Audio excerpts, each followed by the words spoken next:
6:03 a.m. Fists pounded against my apartment door. "Break it down! She can't keep it from us!" Rain hammered the hallway windows as my mother's voice cut through. "Harper, open up! This is family business." The frame shuddered in its hinges, each blow sending a quiver through the entry table. Our family photo, Tacoma, a summer long gone, tilted a few degrees, the glass tapping the wood like a metronome for panic. In that picture, the door behind us stood wide, sunlight pooling on the threshold. Now my own door was a wall, cold and deliberate.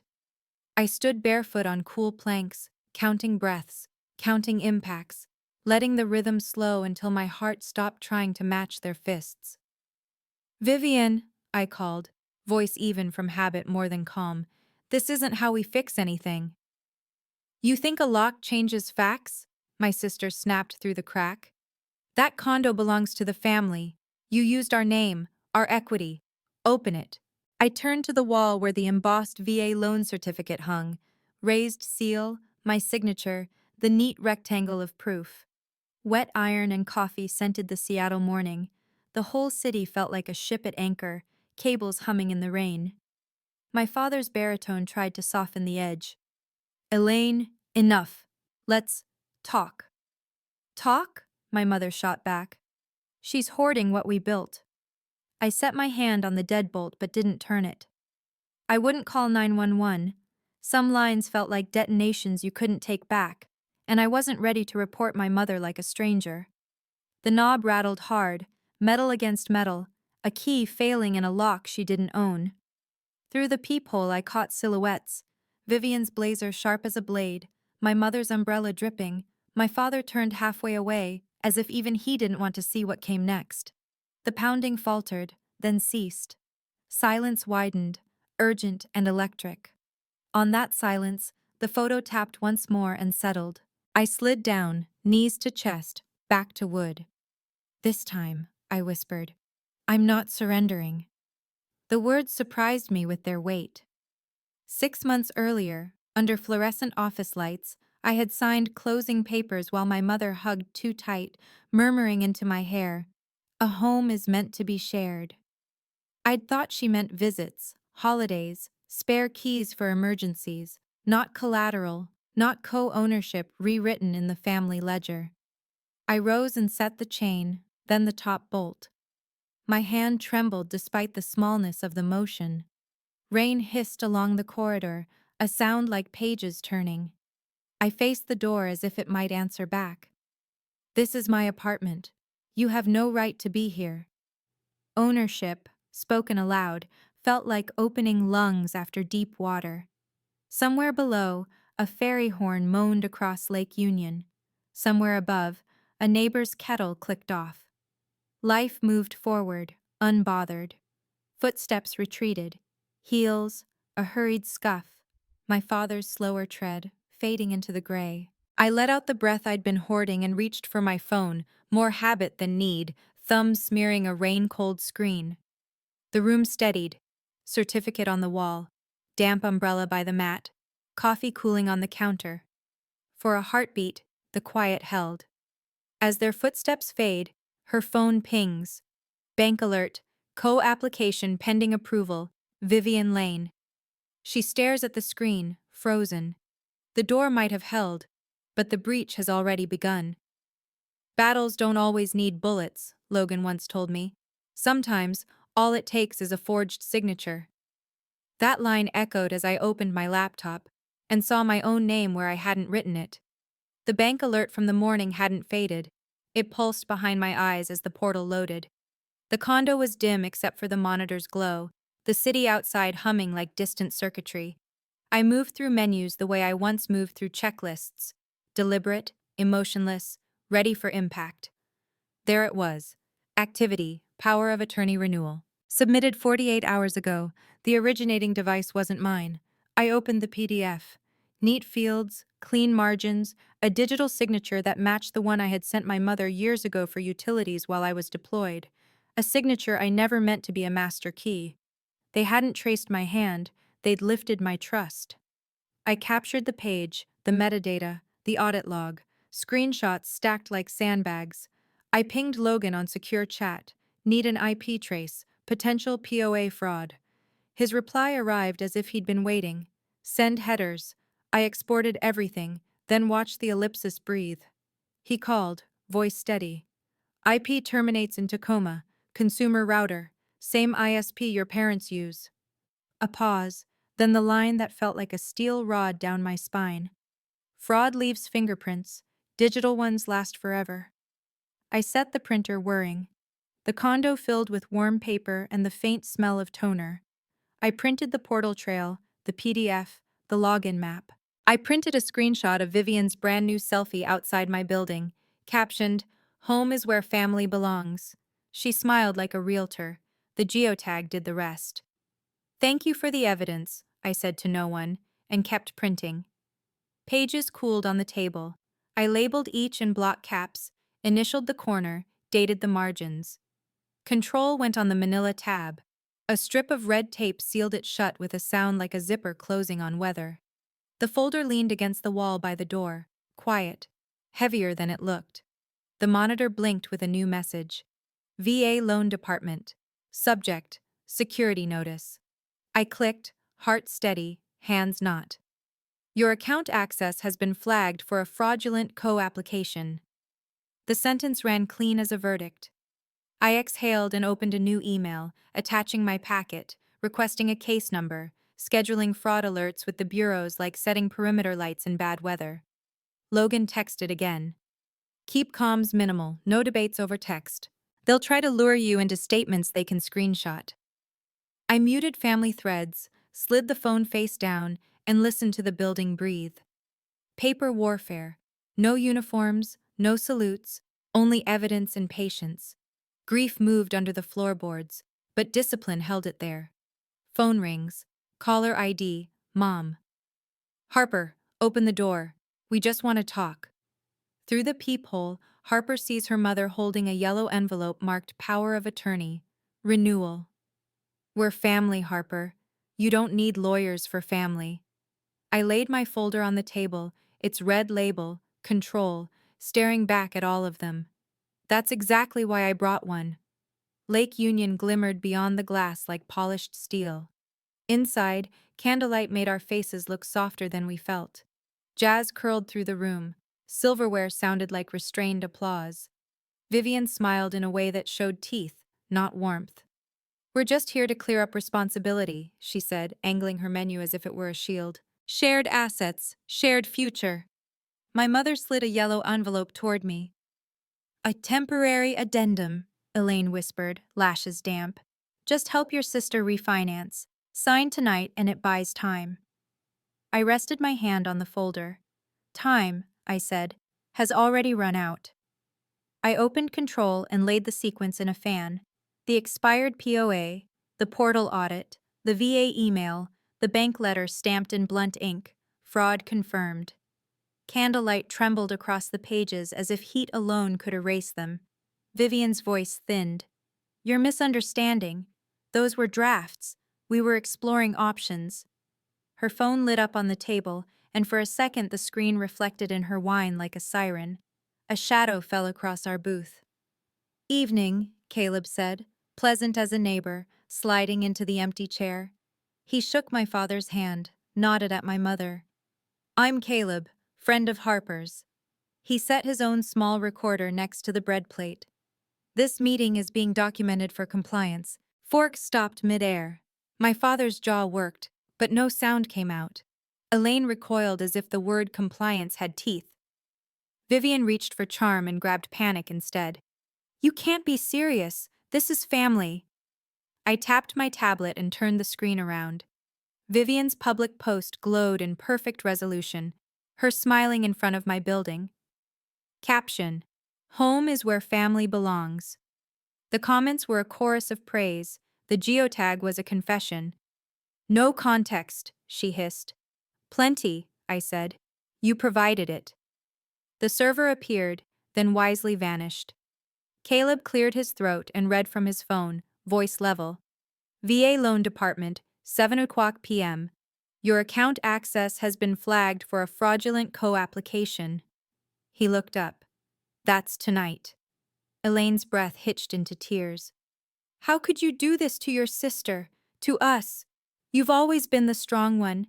Can't you be generous for once? I folded the envelope back toward her. The law doesn't care about feelings, and neither do locks. Glasses clicked 2 tables over. A boat horn moaned outside like a judge thinking. Vivian's smile cracked. You're enjoying this, she said. Punishing me. I'm ending it, I replied. You turned a signature into a lever. Vivian slammed her glass down, red wine cresting the rim. You turned your back on family. I stood, the chair legs dragging a thin line across wood. No, Vivian. You turned my signature into your lifeline. Caleb's tone sharpened. For the record, the VA has issued notice of case closure on the attempted co-application. Bank fraud alerts are active. Any further use of expired POA will be referred. Silence detonated without sound. Candlelight shivered. Water outside fractured into dark scales. My mother's hand hovered over the envelope, not touching it, as if paper could burn.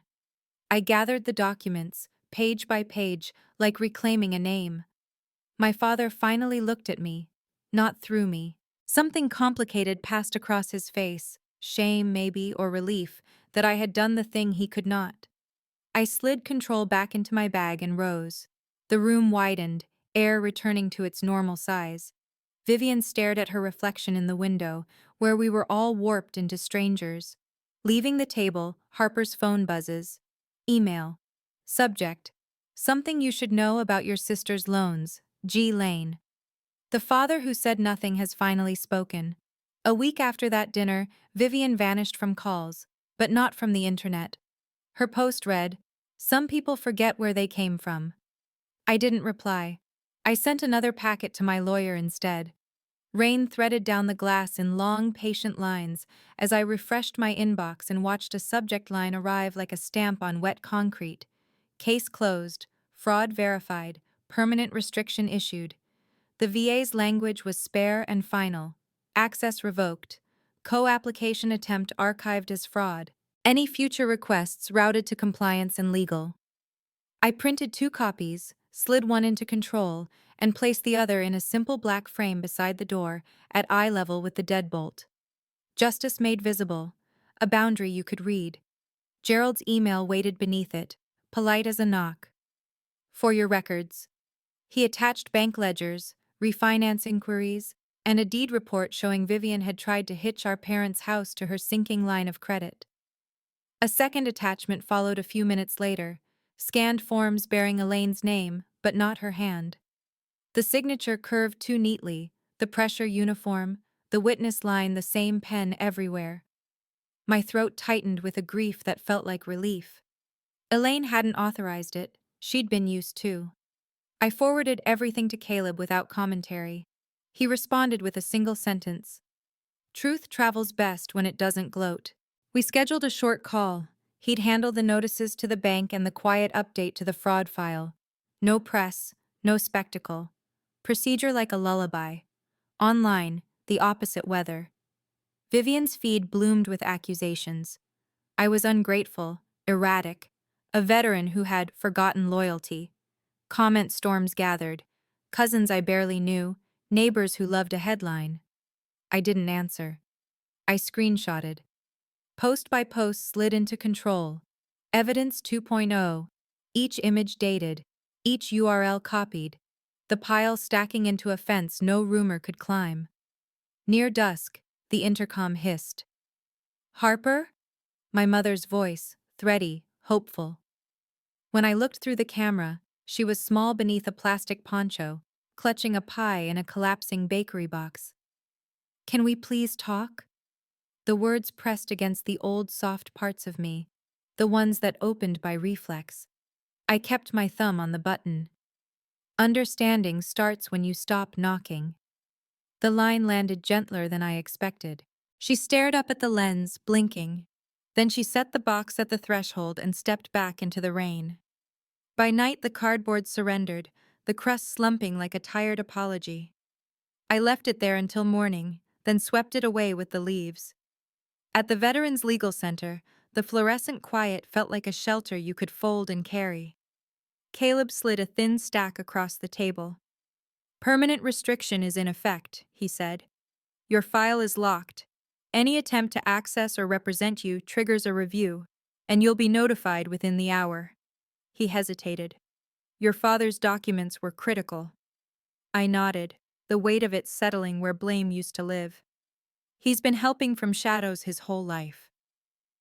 Back home, I opened Gerald's second file again, not to doubt but to understand. Each page confirmed the same ugly geometry. Vivian needed money, consent got in the way, she borrowed our names.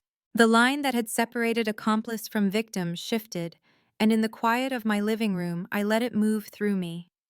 The tears came without drama, no sobs, no theatrics, just a clean overflow that left the air lighter. I wiped my face, looked at the framed letter, and listened to the hum of the building, the ordinary sound of peace earning its stay. Text from Gerald. "She's coming home to apologize." Harper looks at the framed letter and the quiet door. "We'll see," I whisper. Morning sunlight spilled across my apartment for the first time in months. No knocks, no shouting, only quiet, the kind that sounds like ownership. "If justice ever needed a face," I whispered, glancing at my door, "it would look a lot like peace." The framed VA letter glowed where it hung beside the bolt, the seal catching gold light from the window. It was the same door that once shook under fists, the same lock that once trembled with fear. Now, it was just a door. Mine. At noon, I stood before a small group of veterans at the council, the air thick with coffee and quiet anticipation. They were younger, some barely 30, all with that look of waiting for the next mission. My slides glowed behind me, protecting what you build. "Boundaries aren't walls," I said, voice steady. "They're doors with keys you decide who holds." Heads nodded. A woman in the front row took notes, her hand shaking. I recognized that tremor. I'd lived it. When the applause came, it wasn't loud. It was the kind that meant understood. At the back of the room, Logan raised a hand in a half salute. I smiled, the kind that doesn't need to be returned. By the time I got home, Seattle's autumn light had turned honey-colored. A notification blinked on my phone. "Vivian." The message was short, the grammar cracked and uneven. "I'm sorry. I was drowning. I dragged everyone down. I'll fix what I can." I read it twice. The cursor blinked in the reply field, patient, almost hopeful. Then I pressed save instead of send. Some words don't need echoes. Evening crept in quietly. I was closing the blinds when a soft knock came. Not a demand, just a sound that asked permission. Through the peephole, I saw them. Gerald and Elaine. My father's shoulders smaller, my mother's hands empty for once. I unlocked the top latch and opened the door halfway. The cool air carried the faint scent of rain and something older. Regret, maybe. "We wanted to say thank you," Gerald began, voice rough as gravel, "for not turning us in." Elaine looked at the floor, then at me. "I needed to see what peace looks like." "This is as far as the door opens today," I said gently. They both nodded. There was no negotiation, no guilt, just a shared understanding of limits. I reached behind me and took 2 folded pamphlets from the counter. How to Build Boundaries Without Breaking Families. It wasn't an olive branch, it was a map. Elaine gave a small laugh that trembled into silence. "You still keep that lock?" I touched the bolt, feeling the cool metal beneath my fingertips. "I keep it because I earned it." The light caught the VA seal in its frame. Amber, like a sunset over water, like something finally set free. They left without another word. The hall stayed still long after their footsteps faded. I closed the door softly, not in anger, but in completion. At my desk, a new email waited. Invitation. Veterans Council Mentor Program. Confirm participation? I clicked accept. The cursor blinked once, steady as a heartbeat. "The next door," I said aloud. isn't something anyone can break. Outside, the city exhaled into night. Inside, everything I needed was already here: quiet, sunlight, and the lock that taught me peace. Forgiveness doesn't mean handing back the key.